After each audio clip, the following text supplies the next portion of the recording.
Hej, jeg hedder Simone, og jeg er 10 år. Jeg blev 10 i går. Og jeg kan godt lide at spille teater. Og så har jeg... Altså, min mor har en hest, og jeg har så en pony. Og jeg rider så ret tit. Og jeg havde fødselsdag i går, og jeg blev 10 år. Hvad har du fået i gave? Jeg har fået en iPhone. Og så har jeg fået nogle ride, sådan leggings, det er sådan nogle, i stedet for ridestøvler. Mm. Og så har jeg også fået, jeg har fået en masse ting, jeg kan ikke lige huske det rigtigt. Ej, det lyder godt.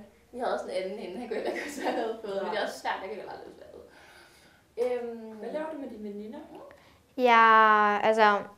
Jeg har nogle veninder, som godt kan lide at sådan, komme med mig ud og se mig ride og sådan noget.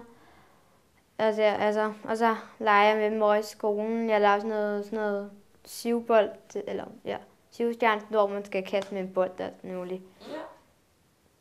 Altså, jeg går på Skovs Hovedskole, Ja. og jeg går i 3. B. Du er i 3. Kan du godt lide at gå i skole? Ja.